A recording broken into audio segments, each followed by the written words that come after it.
Es la noche del 3 de julio de 1947, en Nuevo México. Una violenta tormenta golpea a Roswell, una ciudadela aislada de Nuevo México de 27,000 habitantes. En su mayoría rancheros y soldados de la cercana base militar, el aeródromo del ejército de Roswell. Dos monjas católicas acaban de comenzar su turno de noche en el Hospital Santa María. Dan Wilmot, un agricultor local, está sentado en su porche cuando su esposa le ordena que regrese a la casa. Un profesor de arqueología y algunos de sus estudiantes que buscan artefactos nativos americanos están durmiendo en sus tiendas, a poca distancia al oeste de Roswell, a lo largo de la ladera norte de Montañas Capitán. Los operadores del radar del RAF notan un objeto volador no identificado, realizando maniobras que no pueden asociarse con movimientos militares. Continuamente invierte el rumbo, se desvía rápida y abruptamente, sube y baja a velocidades ultra rápidas.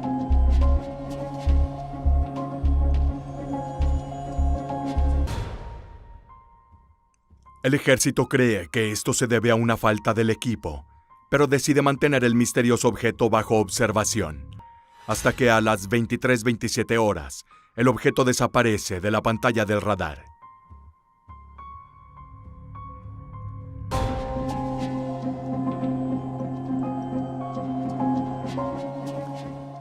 Las dos monjas se dirigen hacia las ventanas del tercer piso del hospital, intrigadas por un intenso resplandor. A través del vidrio, ven un objeto de fuego brillante que se dirige a muy alta velocidad hacia las montañas al norte de Roswell, que luego desaparece detrás de los picos.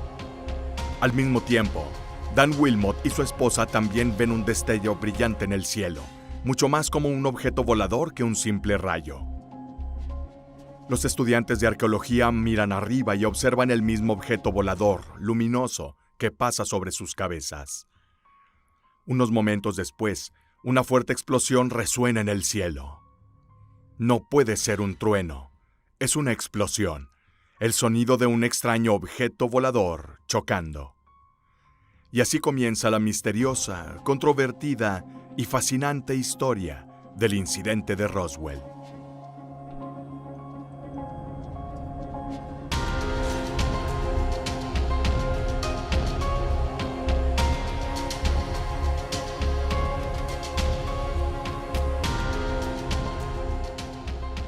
El accidente ocurre no muy lejos del campamento donde los arqueólogos y los alumnos duermen.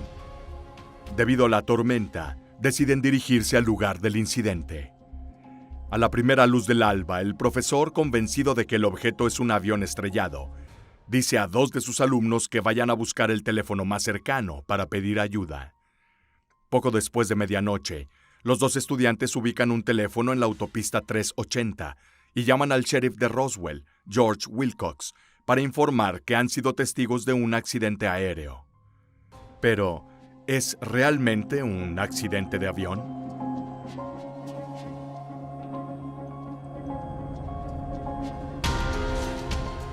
El sheriff Wilcox informa al departamento de bomberos de Roswell. Un camión de bomberos responde a la llamada y, escoltado por un coche de policía, recorre 55 millas a lo largo de la autopista 246. Luego se dirige por un camino de tierra hacia las montañas Capitán, hasta el lugar del accidente.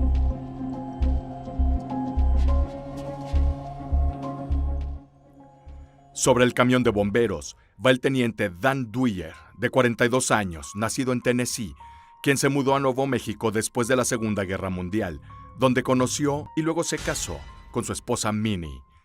Dan también vio un destello de luz extremadamente brillante. Impulsado por curiosidad, no dudó ni un momento cuando lo llaman para investigar el incidente con sus colegas. Los bomberos y policías llegan a pocos kilómetros del lugar del accidente.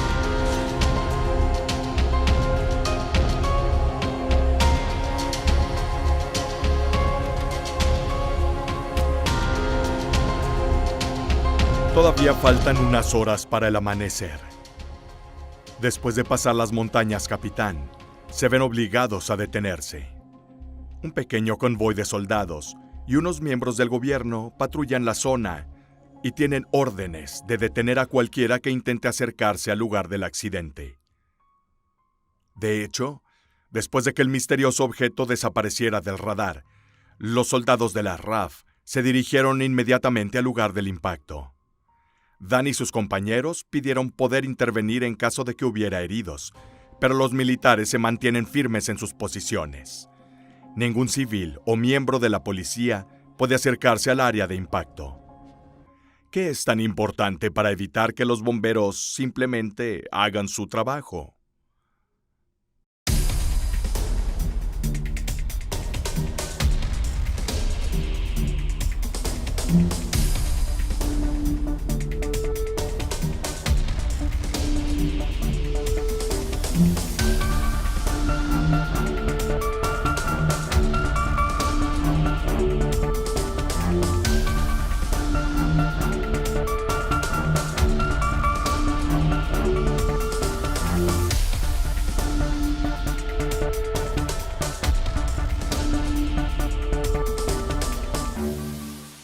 El teniente Dwyer ciertamente no puede quedarse sentado, haciendo nada, y decide actuar.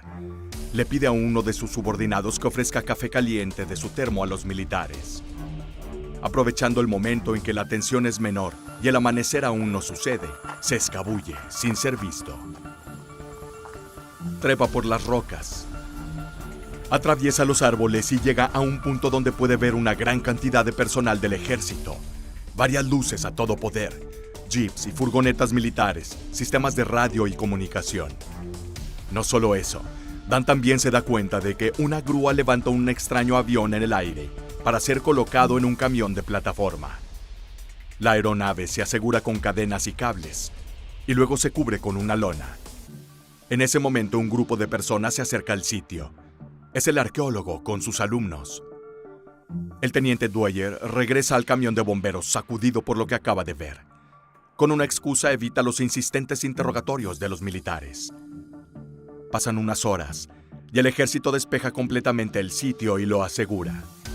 Sin rastro del misterioso objeto volador.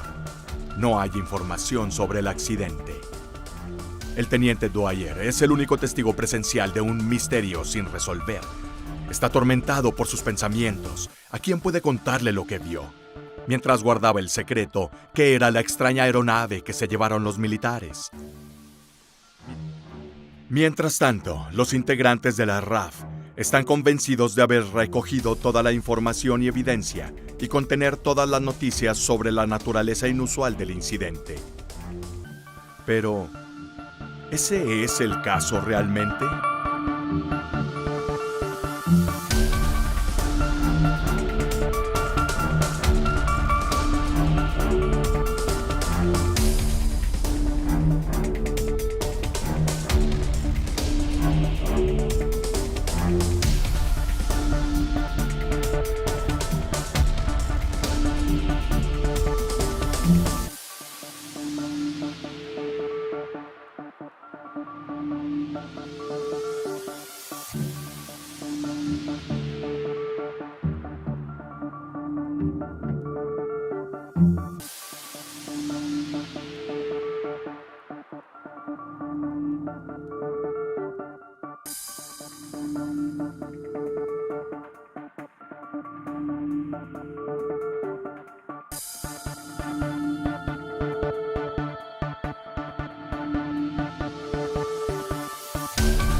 Después de la violenta tormenta que azotó al condado de Roswell la noche del jueves 3 y viernes 4 de julio de 1947, el ganadero William Mac Brazel estaba en su rutina matutina habitual, ajeno tanto a lo que sucedió mientras dormía felizmente como a lo que le esperaba.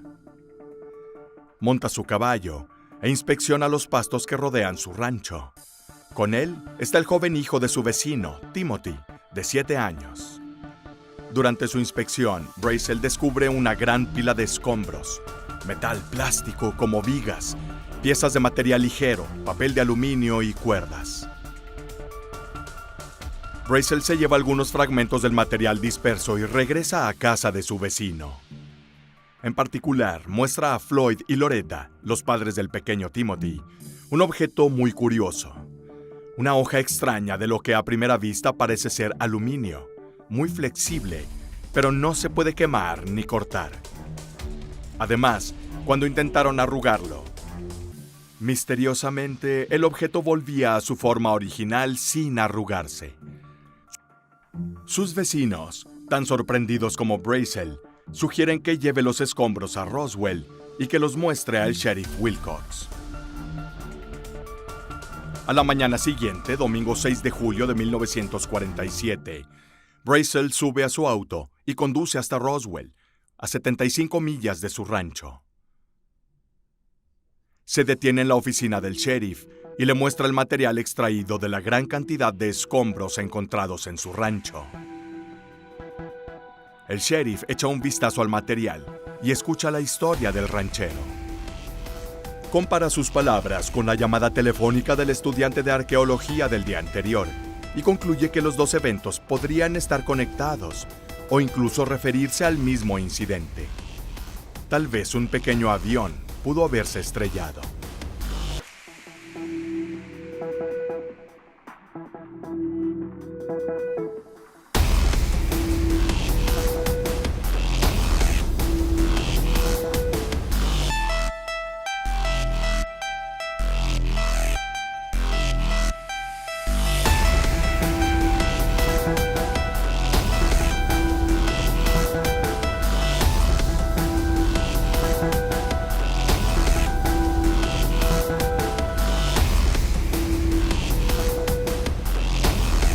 Platillo volador capturado en Roswell, Nuevo México. La RAF captura un platillo volador en un rancho de la región de Roswell.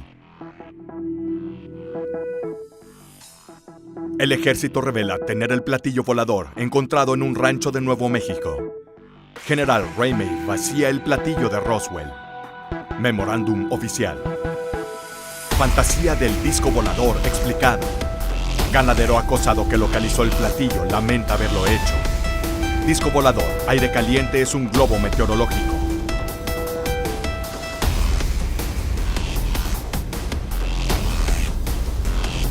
Reporte Roswell, caso cerrado. El sitio del choque, escenarios y métodos de investigación. Debido a la naturaleza inusual del material que Brazel llevó, Wilcox contactó a las autoridades de la RAF. El coronel William Blanchard, comandante del ala de bombas 509, se hace cargo del asunto.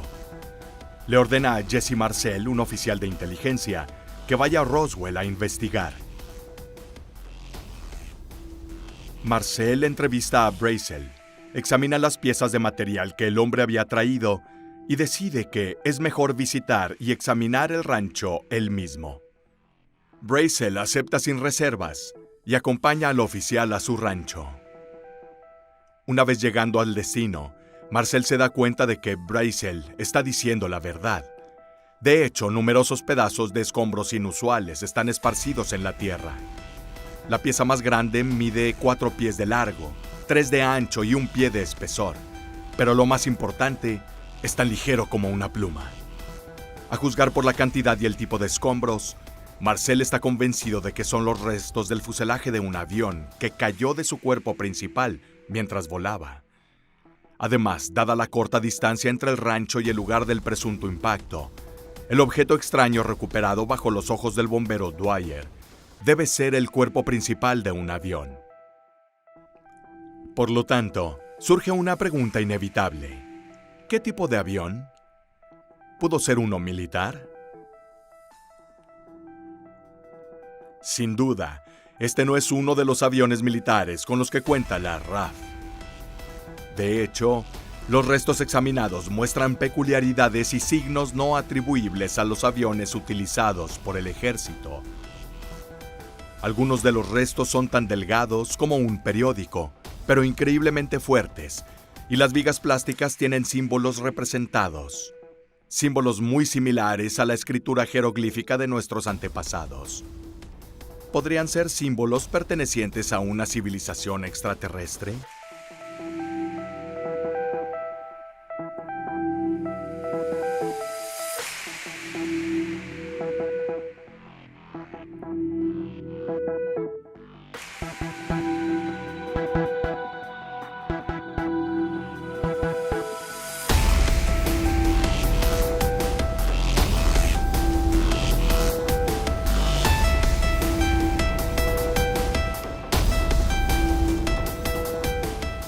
Preguntas sin respuesta y dudas persistentes comienzan a llegar a la mente de Marcel.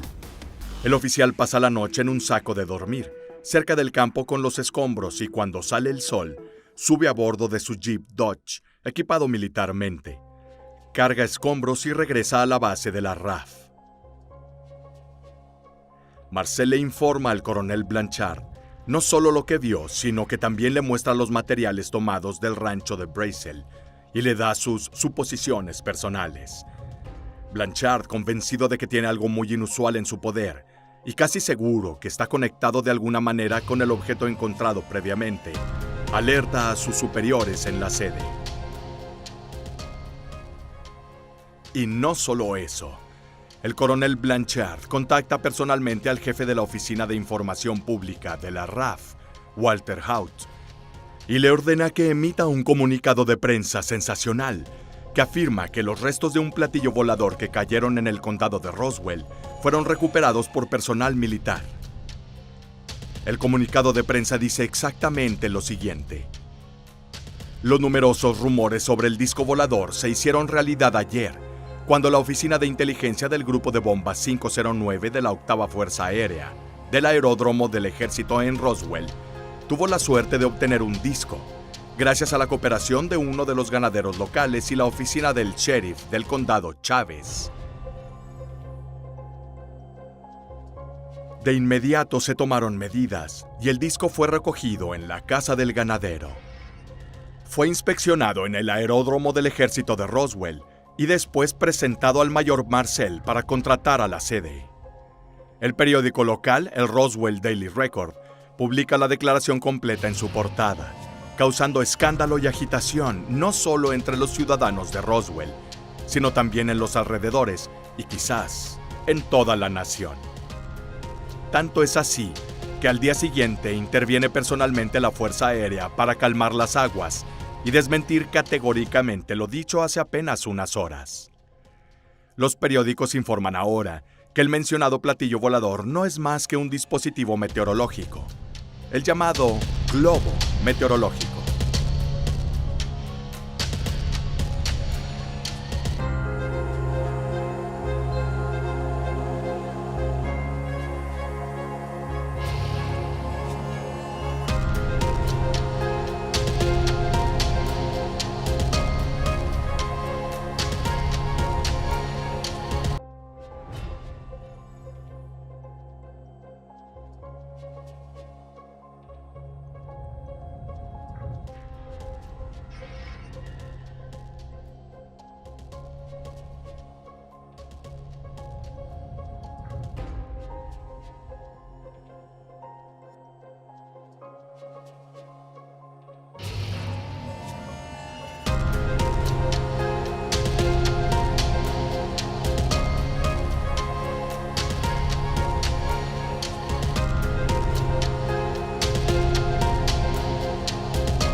Altos oficiales militares enviados directamente desde Washington irrumpieron en las oficinas de diarios de Roswell.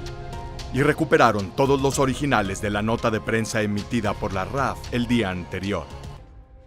Brazel, quien mientras tanto había grabado una entrevista para KGFL, los militares toman la estación de radio local de Roswell y la ponen en detención preventiva. Su rancho se limpia por completo. Los escombros se recogieron y se cargaron en camiones. Su entrevista se elimina y no quedará rastro de ella. ¿Pero por qué? ¿Qué dijo el hombre en esa entrevista de radio? Sobre todo, ¿qué delito había cometido el ganadero para ser detenido por la Armada de Estados Unidos? ¿Es tal vez un crimen ser testigo de un evento particularmente inusual? ¿O tal vez había hablado demasiado y por lo tanto necesitaba ser silenciado?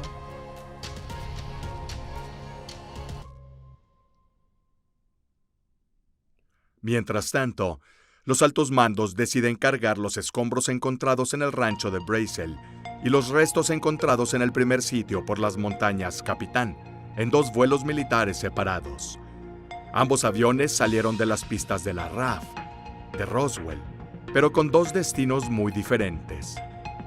El primero se dirige al aeródromo del ejército de Fort Worth, en Texas, una base militar estratégica de la Fuerza Aérea de Estados Unidos. El segundo, en cambio, voló a Wright Field, en Ohio, una instalación donde se entrenaban los pilotos durante la Primera Guerra Mundial y que ahora es una base operativa donde se realizan pruebas de vuelo y experimentos en el campo aeronáutico militar.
El sargento Robert Smith, parte de la primera unidad de transporte aéreo con destino a la base de Texas, es uno de los encargados de cargar las cajas en la aeronave. Smith informa que la operación de carga es supervisada por varias personas vestidas de civil, probablemente altos funcionarios del gobierno. A él y al resto del equipo se les ha dicho que las cajas provienen de un accidente aéreo. Esta declaración hace que Smith sospeche, por lo que puede recordar, los restos de un avión estrellado nunca fueron cargados en aeronaves militares con escolta armada y gubernamental.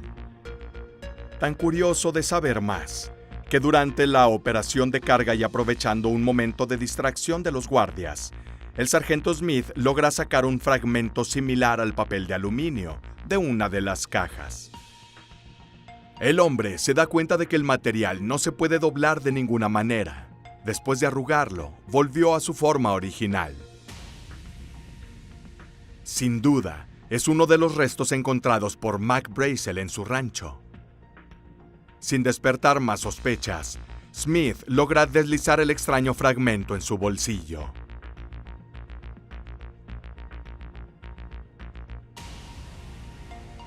Los días pasan. Ahora es el 15 de julio de 1947. Mac Brazel finalmente es liberado de la custodia militar y regresa a casa, recibido con los brazos abiertos por su esposa e hijo Bill, que ha regresado al rancho para la temporada de reproducción durante la ausencia de su padre. Mac Brazel está extremadamente conmocionado. Bill lo acribilla con preguntas. Quiere saber qué pasó, qué le preguntaron y si lo torturaron. El hombre insiste en que ha jurado que nunca volverá a hablar sobre lo que vio, y mucho menos sobre el contenido de los interrogatorios a los que se sometió. La operación de encubrimiento de la Fuerza Aérea de Estados Unidos parece haber funcionado.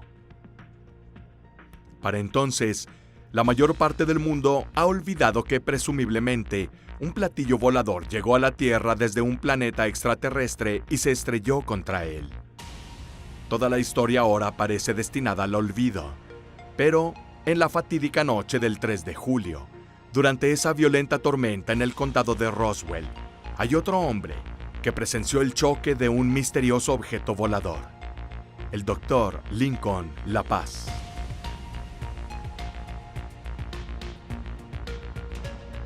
Lincoln La Paz es un astrónomo definido por insiders como un pionero en el estudio de los meteoros. Nació en Wichita, Kansas, el 12 de febrero de 1897. Estudió matemáticas en Fairmont College y se graduó con honores en 1920. Luego obtuvo una beca de la prestigiosa Universidad de Harvard y escribió una tesis sobre el cálculo de variaciones. Durante la Segunda Guerra Mundial se desempeñó como director técnico en el campo de pruebas de Nuevo México, un sitio donde se probaron proyectiles de equipos de aviones militares de alto secreto. Durante su servicio, La Paz cambió sus intereses a la balística y de ahí al estudio de meteoritos. Publicó cientos de libros y tomos, dedicando toda una vida al estudio de la astronomía y, como ya se ha mencionado, a los meteoritos.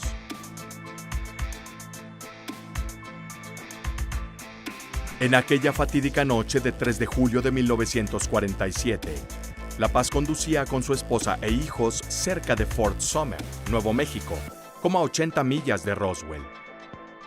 El viaje en auto transcurría sin problemas, cuando de repente, La Paz notó un extraño objeto de forma elíptica volando por el cielo.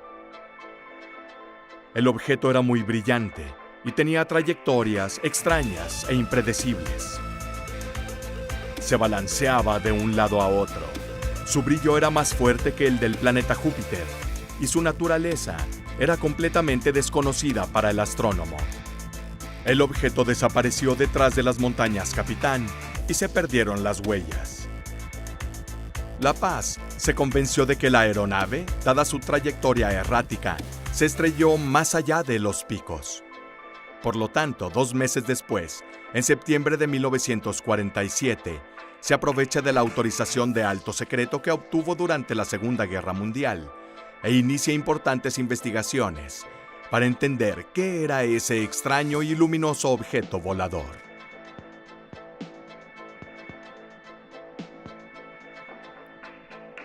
La tarea de La Paz es determinar la velocidad y la trayectoria de la aeronave para tratar de identificar lo más cerca posible dónde impactó contra el suelo.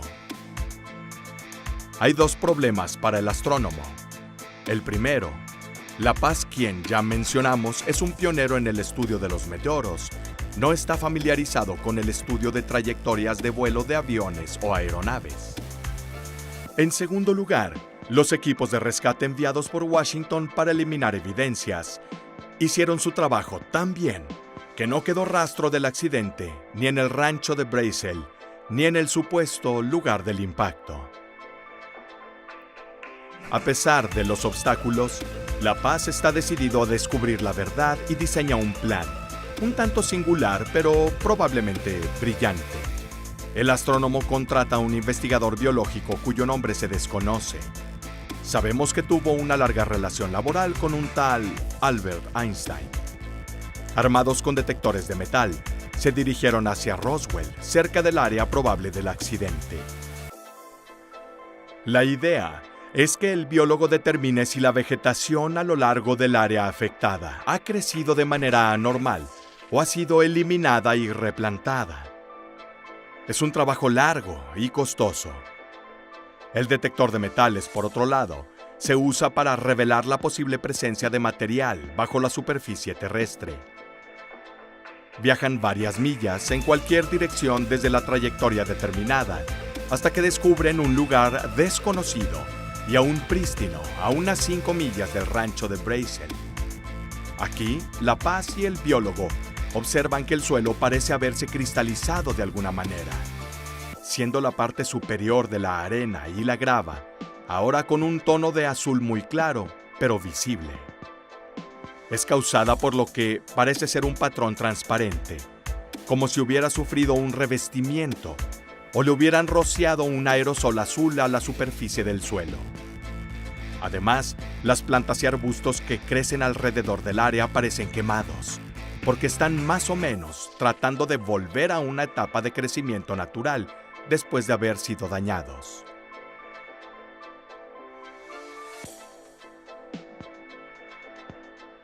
La Paz especula que la aeronave aterrizó en frío, sin energía, y luego trató de despegar de nuevo, pero terminó perdiendo partes en el rancho Brazel, a unas millas de distancia, y finalmente se estrelló, más allá de las montañas Capitán. El astrónomo no encuentra evidencia que pueda rastrearse hasta un avión de origen alienígena o de otro tipo de origen extraterrestre. Sin embargo, la Paz siente que aún tiene dudas por resolver.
En los días siguientes, La Paz entrevista a un número bastante grande de personas, muchos de ellos de habla hispana, en y alrededor de Roswell, especialmente cualquier persona que encuentre a lo largo de la ruta del vuelo del objeto misterioso. Sin embargo, descubre que la mayoría de las personas entrevistadas parecen intimidadas o incluso reacios a responder. Sin embargo, la tenacidad de La Paz en buscar a toda costa la verdad sobre lo ocurrido finalmente vale la pena.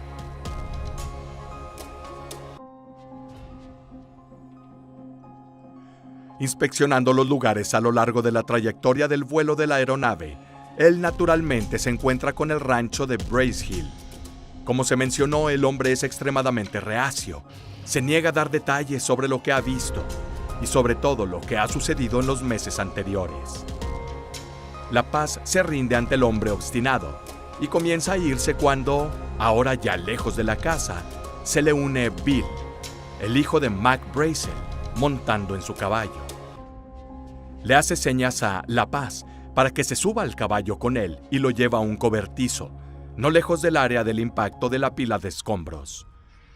Bill abre el cobertizo, busca en los diversos objetos y debajo de una tapa gruesa y oscura, saca un trozo de plástico, como vigas, recuperadas el día del incidente por su padre, los que tienen los símbolos jeroglíficos en ellos. La Paz queda sorprendido y fascinado con estos curiosos símbolos.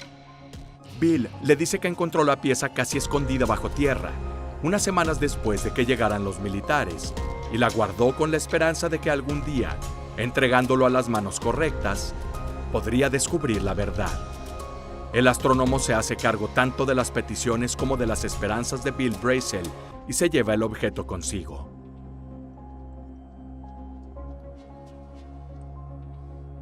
Antes de volver a la universidad para examinarlo, las entrevistas de La Paz continúan. Va a la casa de Walter Hout, el teniente encargado de la Oficina de Información Pública de la RAF, el hombre responsable del famoso comunicado de prensa del 8 de julio de 1947. El teniente Hout habla libremente y declara, en esencia, que la primera versión publicada en el comunicado era veraz sobre los hechos.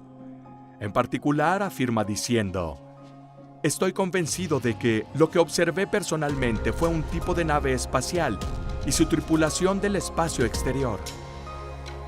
La Paz continúa y el teniente Hout entra en detalles. Estas son sus palabras.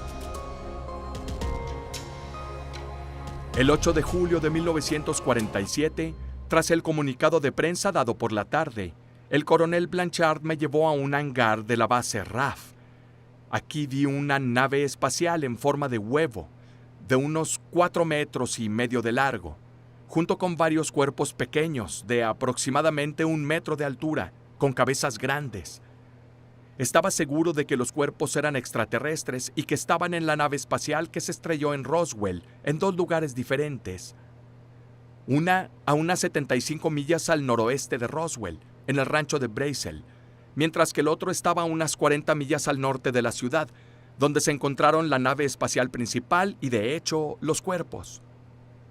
Durante la reunión de esa mañana a la que asistí, los oficiales de la base fueron informados de los extraños escombros encontrados en los 2 sitios que nadie pudo identificar. Luego hubo una discusión sobre lo que se iba a decir al público. Llegó un general enviado directamente desde el Pentágono, el general Ramey, quien luego se unió a la reunión. El general Ramey sugirió comunicar a la opinión pública solo el campo de escombros más lejano, el rancho Brazel, como una distracción, para quitar la atención del área más importante, la de los cuerpos, y la parte principal de la nave espacial. El comunicado de prensa que se emitió unas horas después, por lo tanto, solo describía la primera zona de escombros en términos generales, diciendo que las fuerzas aéreas del Ejército de Estados Unidos habían tomado posesión de un platillo volador con la colaboración de un ranchero local y había sido trasladado a los pisos superiores después de ser examinado en la base. Fue esta definición de platillo volador la que creó una agitación general inesperada en la opinión pública. Así que al día siguiente, el general Ramey intervino y rectificó el comunicado de prensa declarando que platillo volador significaba un simple globo meteorológico. En conclusión, el tribunal sugiere que los seguidores de otra persona hablen con quien está en posesión, dice, de un material muy extraño. El sargento Robert Earl Smith. El astrónomo no pierde tiempo y se dirige directamente al sargento. El hombre le da la bienvenida y, al igual que Hout, habla sin dudar. Saca una pequeña caja de madera, similar a una caja de cigarros, en la esquina del ático y se la da a La Paz. La abre y encuentra una pieza de material similar a una lámina de aluminio doblada, del tamaño de un pañuelo. Sin el conocimiento de sus colegas y superiores, el sargento Smith había encontrado y deslizado el material en su bolsillo para que alguien con más experiencia en el tema lo analizara. La Paz estaba visiblemente sorprendido por esta revelación y la confianza depositada en él por el sargento. No perdió tiempo y regresó a la universidad para analizar los materiales.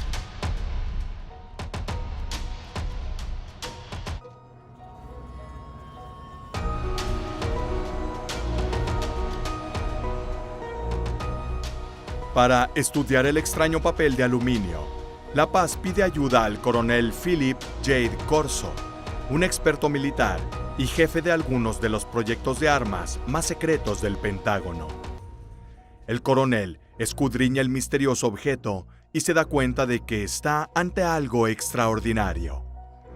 La hoja tiene maleabilidad de la tela, pero fuerza y resistencia de metal. Corso le revela a La Paz que no existe tal cosa en el Pentágono, ni siquiera en su lista de deseos. «Intenta romperlo», le dijo el coronel. El astrónomo tiró primero suavemente y luego con todas sus fuerzas, sin resultados. «Veamos si se puede cortar», continuó Corso. La Paz intentó con tijeras y luego con cortadores de jardín usando ambas manos, pero la hoja no sufrió daños. De hecho, inmediatamente después de las tensiones a las que se sometió, el material siempre volvió a su estado original. El coronel concluyó con absoluta certeza que el objeto tiene una estructura atómica amorfa única.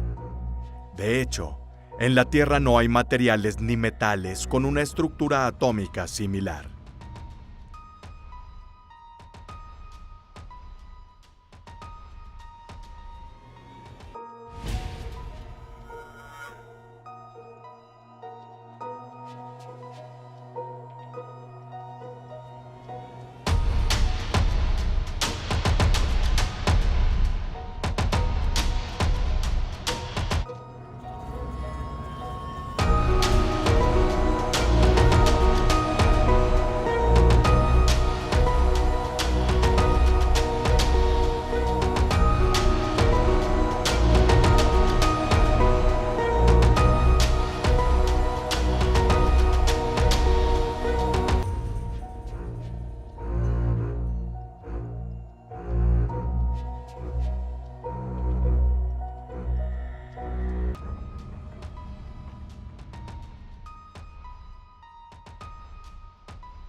Toda la evidencia parece conducir a una sola dirección. Y aún faltan por analizar los extraños símbolos en el plástico como vigas encontrados en el rancho de Brazel y ocultados a los militares por el hijo Bill. En este caso, La Paz contrata a un ex profesor de literatura en la Universidad de Berkeley, California, para analizar la escritura. Los símbolos son de un tono púrpura metálico. Desde el principio, el profesor intuye que de alguna manera el propósito de los símbolos es de tipo comunicativo, que es una especie de intento de comunicación entre pueblos extranjeros. Indudablemente excluye, dada la complejidad y el volumen de información contenida en los glifos, que podrían ser falsificados o que fueran producto de la imaginación de Bill Brazel. En cambio, respalda firmemente la autenticidad. No solo eso, La Paz, que ha leído y estudiado muchos libros sobre física cuántica, Identifica en los glifos características que son muy similares a los campos magnéticos. Uno de los volúmenes también incluye ilustraciones técnicas que reflejan las diversas formas que toman los electrones. La Paz, al observar de cerca las ilustraciones, nota una sorprendente similitud entre estos y los glifos de Roswell. ¿Qué dicen los símbolos? Comunican información técnica.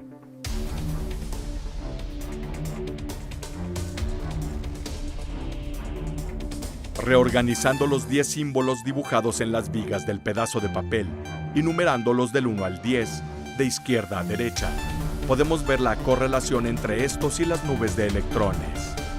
Los símbolos 1, 4 y 5 de los primeros escombros de Roswell son sorprendentemente similares a las figuras de nube de electrones L1 y M1 como se muestra.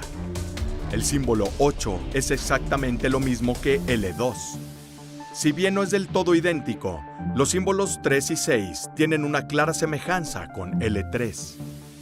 Las nubes de electrones, por naturaleza, están siempre en movimiento y para cada movimiento tienen un estado diferente y una forma diferente.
Por lo tanto, para La Paz, es muy probable que los glifos se refieran a campos electromagnéticos, utilizados en el sistema de conducción y navegación de propulsión, en función de su correspondencia con cada estado transitorio específico de la nube de electrones.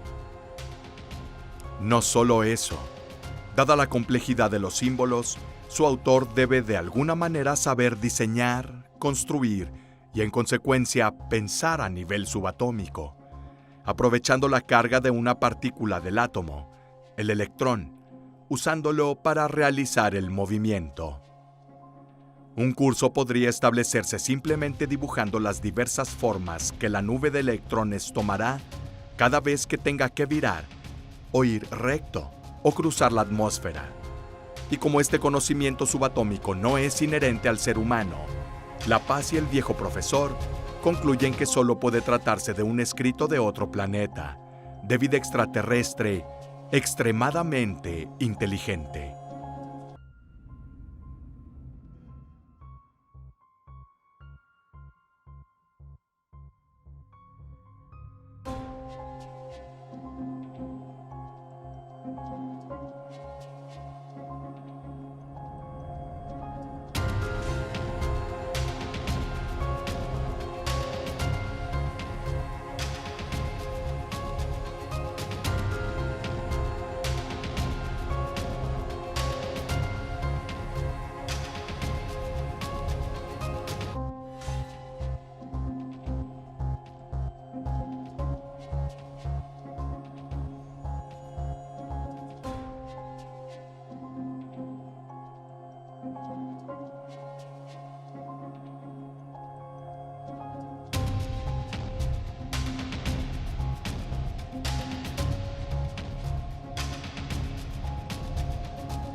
La aeronave que se estrelló contra el suelo de Roswell en la noche del 3 de julio de 1947 seguía una ruta trazada antes de su salida, mediante el uso de estos símbolos, y probablemente debido a un error en la lectura de los glifos o incluso en la escritura, el resultado fue que la aeronave perdiera el control y se estrellara. Pero los símbolos presentes en los escombros de la aeronave no indican una ruta porque parecen representar todas las etapas y formas que la nube de electrones puede tomar. Entonces, ¿para qué son los símbolos? La Paz y el profesor son incapaces de darnos una explicación coherente. Sin embargo, podemos intentarlo.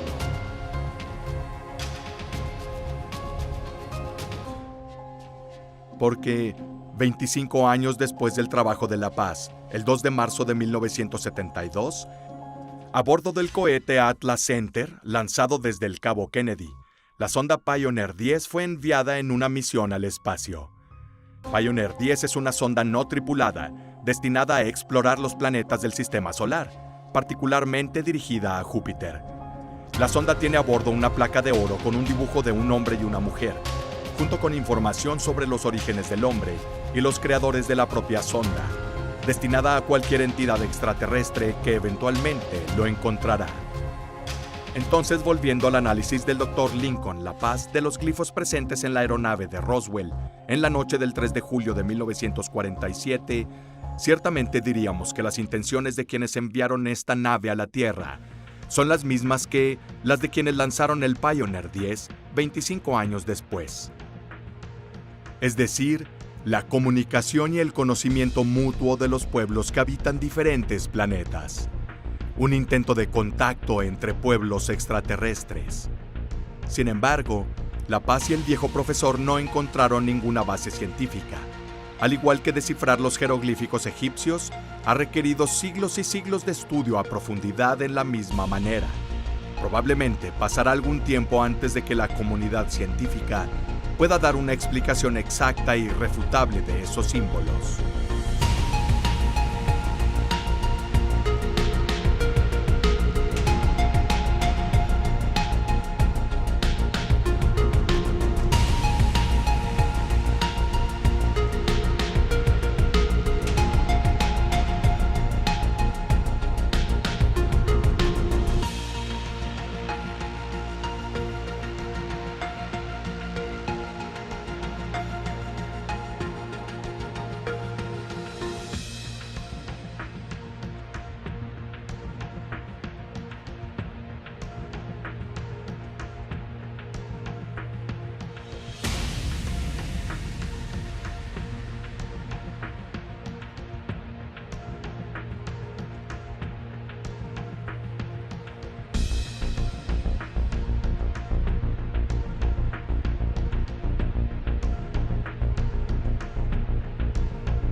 En 1978, Stanton Friedman, ufólogo y ex investigador de física nuclear, entrevistó a Jesse Marcel, el mayor que en 1947 fue fotografiado con los restos del globo meteorológico y que junto con Roger Ramey afirmaron que fue eso lo que se estrelló en Roswell.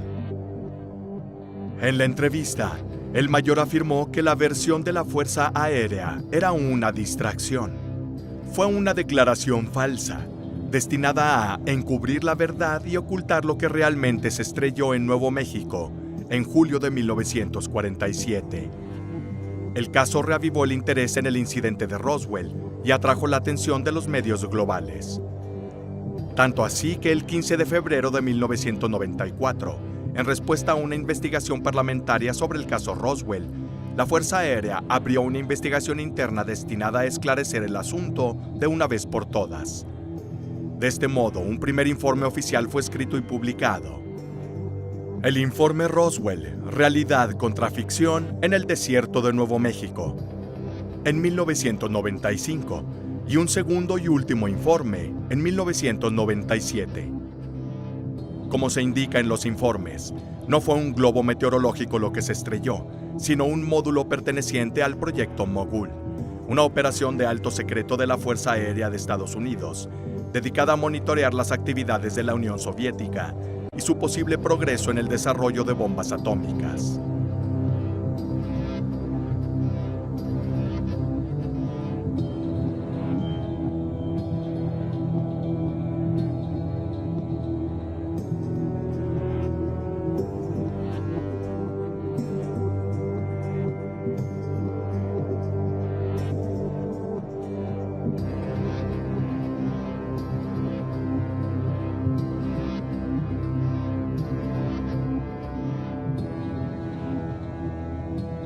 Los moguls consistían en una fila de globos meteorológicos seguidos por una gran cola formada por una docena de reflectores de radar.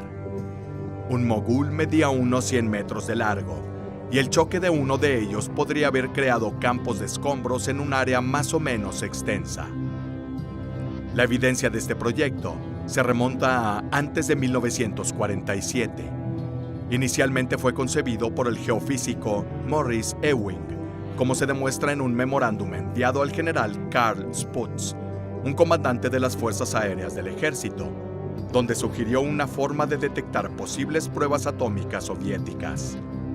Ewing había descubierto que a 14.000 metros de altura había un canal acústico en el que las explosiones provocadas por las bombas atómicas soviéticas se podían escuchar. En ese momento, ningún avión fue capaz de alcanzar estas altitudes y, por lo tanto, se decidió utilizar sondas específicas.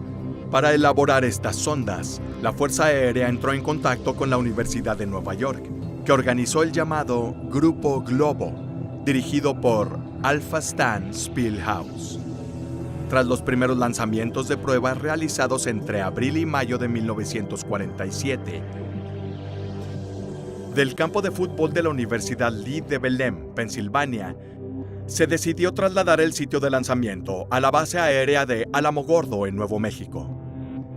El módulo que se estrelló entre el 2 y 3 de julio de 1947 en Roswell fue el Mogul perteneciente al vuelo 4. Esto explicaría las trayectorias inusuales detectadas esa noche por los radares de la RAF.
Sin embargo, el informe no aclara algunas de las dudas relacionadas, sobre todo con el análisis del Dr. La Paz de los restos encontrados en el campo del rancho Brazel.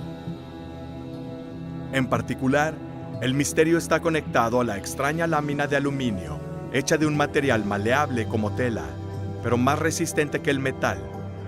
Eso queda sin resolver. Así como los glifos presentes en el plástico como vigas, muy similar a las formas asumidas por las nubes de electrones. En este sentido, navegando por el sitio web de la Oficina Federal de Investigaciones, surgen detalles interesantes sobre la verdadera naturaleza del objeto encontrado. De hecho, recientemente el FBI ha revelado en su archivo en línea una enorme cantidad de documentación oficial relacionada al fenómeno OVNI, en la que se ha involucrado directa o indirectamente. En el caso del incidente de Roswell, hay un documento enviado por la Oficina Oficial Federal en Dallas al director del Departamento de Cincinnati, cuyo tema no deja lugar a dudas o malas interpretaciones. Información sobre el disco volador.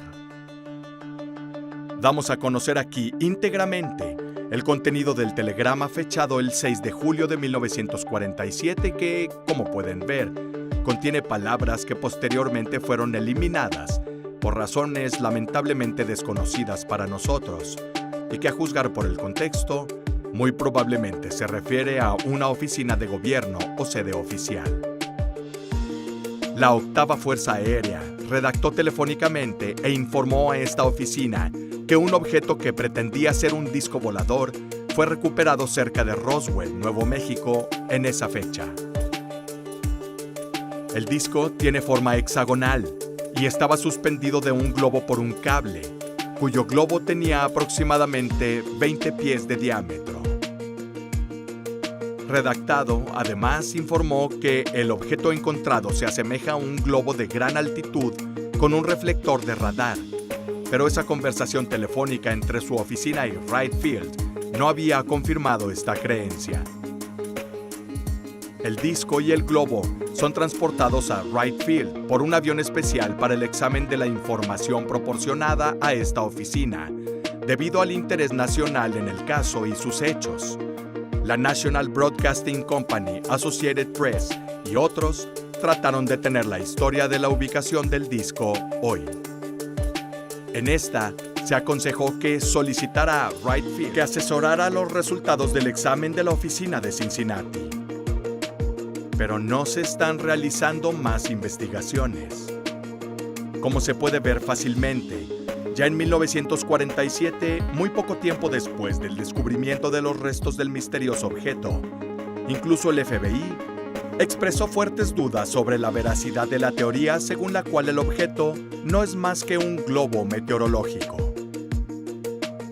Por lo tanto, la investigación final de 1997 solo alimenta aún más el misterio del accidente de Roswell, uno de los tantos misterios sin resolver relacionados con los ovnis, que más que dar respuestas, desencadena una serie de preguntas.